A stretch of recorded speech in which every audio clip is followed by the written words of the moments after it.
Hello students, in this video we are going to study the remaining part of the chapter number 10. The chapter name is Respiration in Organisms, Class 7, Subject Science, NCERT. In the previous video of this chapter we had seen that breathing and respiration are two different processes and breathing is a part of respiration. We had seen that cell is the smallest structural and functional unit of an organism, and this cell needs energy to perform various functions, and energy is released in this process of respiration. So respiration is essential for the survival of us, or you can say for living organisms. Then after we had seen what is cellular respiration. So the process of breakdown of glucose occurs in the cells of an organism, and this process is known as the cellular respiration. And there are two different types of cellular respiration we had also seen. In that first we had seen that is aerobic respiration. So in that food or you can say glucose is broken down in the presence of oxygen, and majority of organisms perform these aerobic respirations. In that carbon dioxide, water and energy is released because of the breakdown of glucose in the presence of oxygen. The another type of respiration we had seen that is anaerobic respiration. In that food or glucose is broken down in the absence of oxygen, and yeast cells perform this anaerobic respiration, and during this alcohol, carbon dioxide and energy is released by the breakdown of glucose in the absence of oxygen. This kind of respiration is also occur in human body. During the heavy exercise, when the supply of oxygen to our muscle cells is insufficient, then anaerobic respiration take place in the muscle cells. In that lactic acid and energy is released, and further this lactic acid is converted into the carbon dioxide, water and energy. Then after we had seen what is breathing. So breathing is a process which involves inhalation and exhalation, and during the inhalation this oxygen rich air is taken in, and during exhalation carbon dioxide rich is given out. So these are the things we had seen in the previous video of this chapter. Now let me continue the chapter.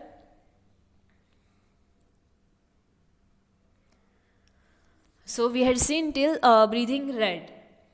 The number of breaths, number of times you breathe in a minute is known as the breathing rate.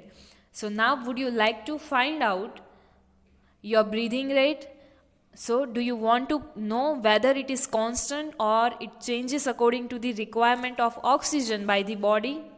So for that, to find out, next activity is given to you. Let me see that activity number 10.2.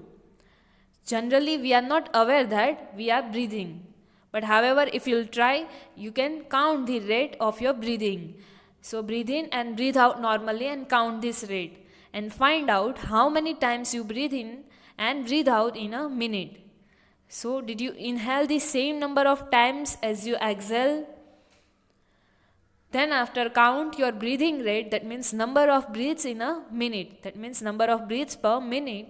And after brisk walk, that means fast walk, and after running count the same, that means count the breathing rate, and record your breathing rate as soon as you finish all your task or even after completing the rest, and tabulate or record your findings or your data observation and compare your breathing rates under the different conditions, and compare your these ratings or readings with your friends also. So now let me see what you will get after performing this activity.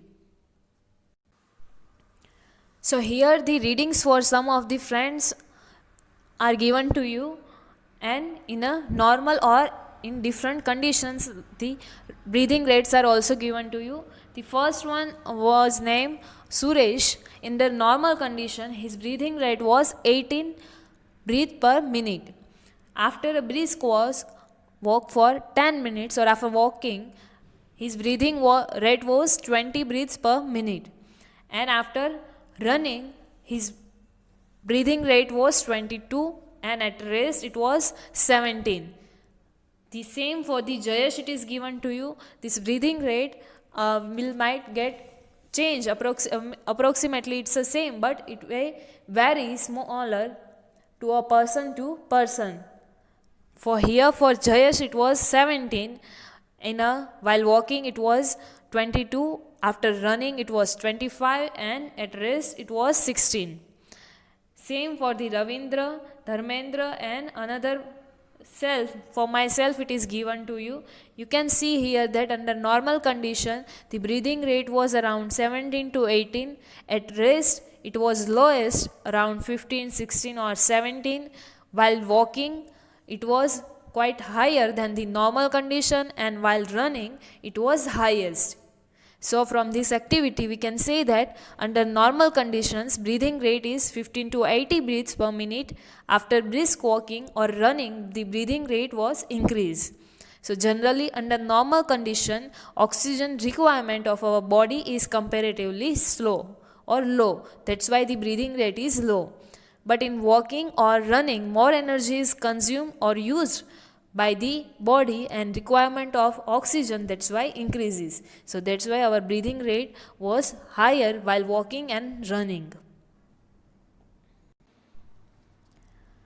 So now from this activity you will realize that whenever a person needs extra energy, he or she needs to breathe faster, and a result of that more oxygen is required by our body or more oxygen is supplied to our cells, and it speeds up the breakdown of food and more energy is released.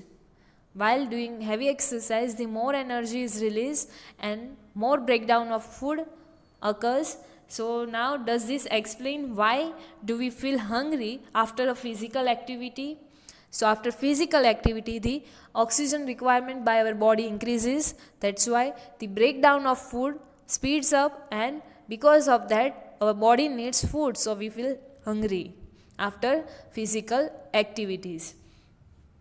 And when you feel drowsy or you can say sleepy, does your breathing rate slow down and does your body receive sufficient oxygen? So yes, when we are sleeping our body are getting sufficient oxygen and the breathing rate is also lower. Now Bujaho is saying here something that Bujaho noticed that when he released his breath after holding it for some time, he had to breathe heavily. So now can you tell him why it was so? So yes, because after holding the breath for some time, his body required more oxygen to break down the food and to release the energy. So that's why he need to breathe heavily after holding his breath for some time. Here one fact is given to you that on an average, an adult human being at rest breathes in and breathe out 15 to 80 times in a minute. In a minute, an adult person breathe in or breathe out 15 to 18 times. And during heavy exercise, the breathing rate can increase up to 25 times per minute. For heavy exercise, it may be up to 25 times. And while we exercise, not only do we breathe fast, we also take deep breaths and thus inhale more oxygen. While doing exercise, we are breathing deeply. So that's means we are inhaling more amount of oxygen to release more amount of energy. Here one another activity is given to you, that is activity number 10.3. One figure is given to you. You have to see this figure. Here various activities are given to you which are carried out by the different persons during a normal day. Now from this figure, can you say that in which activity the rate of breathing will be the lowest and in which it will be the fastest? And you have to also assign the numbers, or you can say you have to give the numbers to the pictures in order of increasing rate of breathing according to your experience. You can perform this activity on your own. Here, so it is shown to you that here one lady is washing the clothes. Here this person is sleeping. Next is this man is walking. Here one boy is reading, one girl is playing, and here one man is climbing these steps. So now can you give the numbers according to the increasing rate of breathing? So we can say that, or by observing this picture, we can say that sleeping girl has the slowest breathing rate, or sleeping boy has the slowest breathing rate. That means the first number will be this one, and the running girl has the fastest breathing rate.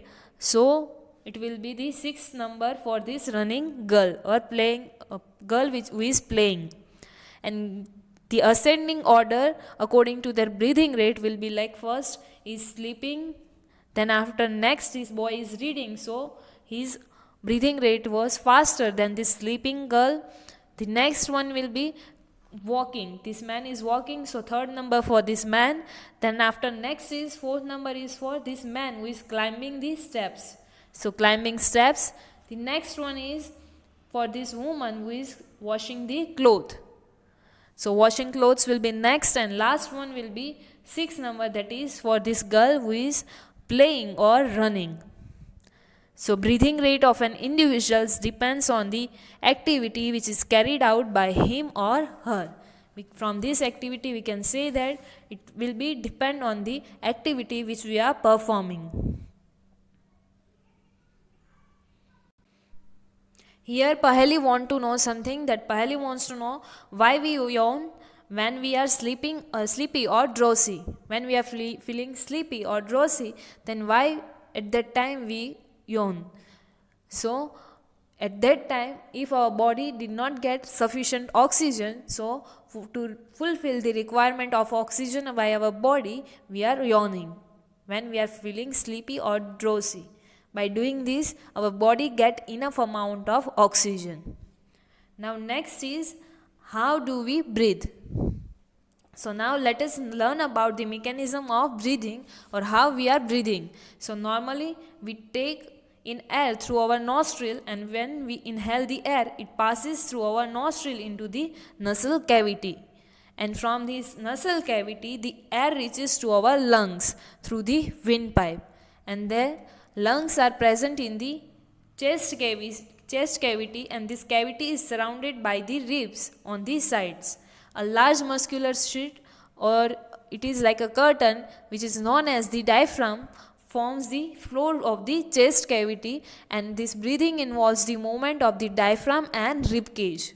So now let me see this, all the places are where in our body. So here the figure is given to you. This one is the nasal cavity, it is shown to you, nasal cavity, or you can say nasal passage is there. The next here is oral cavity, where from where we are taking the food. This is pharynx. The place of this windpipe is known as the pharynx. This is trachea. Then after next one is lungs, which are located here. These lungs are surrounded by the ribs, and this tape-like structure is known as the diaphragm, which forms the floor to the rib cage or chest cavity. So now let me see how do we breathe.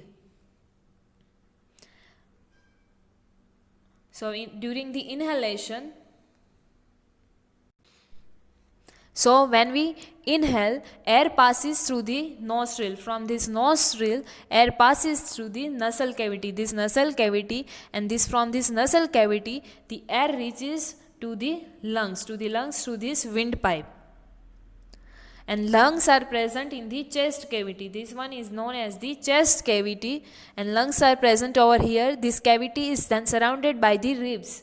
These are the rib cages. So it is surrounded by the ribs, and a large muscular sheet, that is this one, which is known as the diaphragm. It forms the floor to the chest cavity. During the inhalation, these ribs moves upward, outward, or you can say, and diaphragm moves downward. This diaphragm moves downward, and this movement increases the space in this chest cavity. So that's why the air rushes into the lungs, and the lungs get filled with the air. So that is known as the inhalation. Now during the exhalation, these ribs move downward. These ribs are moved downwards, and or you can say inwards, and while diaphragm moves upward.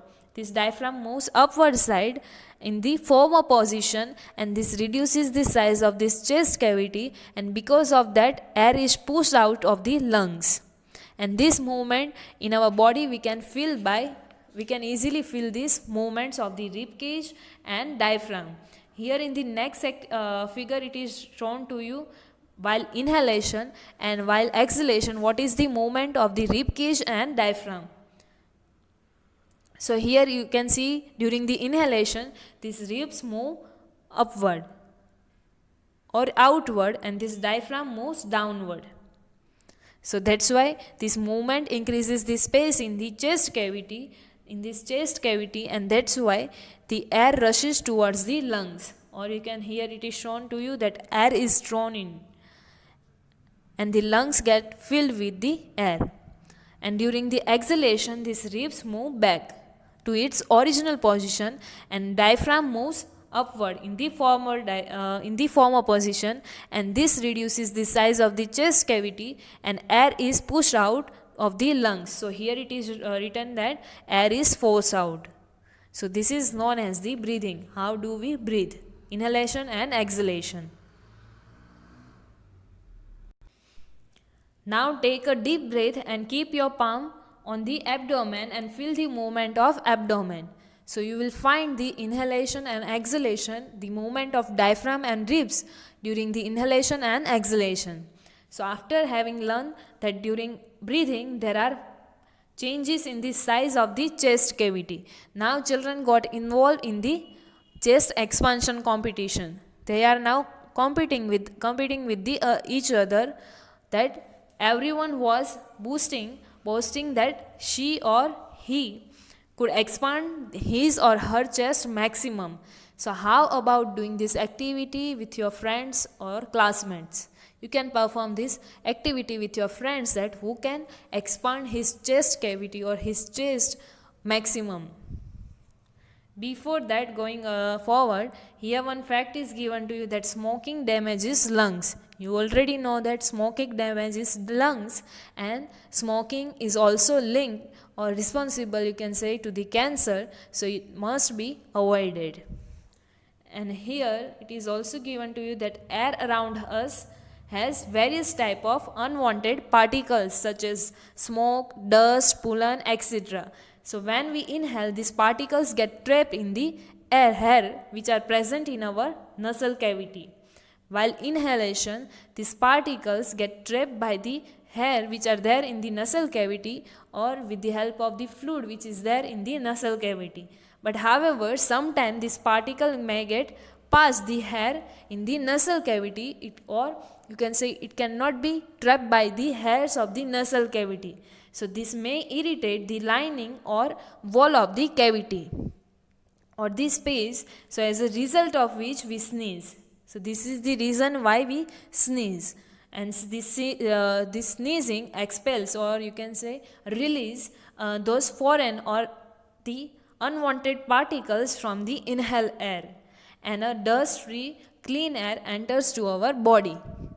So that's why it is the reason why we sneeze. And while sneezing, you have to take care about that when you sneeze, you should cover your nose so that the foreign particles you expel or the foreign particles which are released by you are not inhaled by the another person.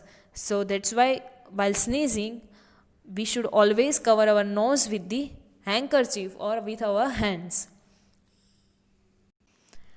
Here one activity is given to you, that is activity number 10.4. For that, take a deep breath and measure the size of the chest with a measuring tape, and then record your observation in the table 10.2 and measure the size of the chest again when expanded, and indicate which classmate shows the maximum expansion of chest. During inhalation and during exhalation, you have to measure the size of your chest, and you have to also record the difference in size while inhalation and exhalation. You can perform this activity with your classmate and then find out who can expand his or her chest maximum. So now let we see what is the difference in size of the chest while inhalation and exhalation. So here you can see the record or observation of some of the friends. One name is Suresh.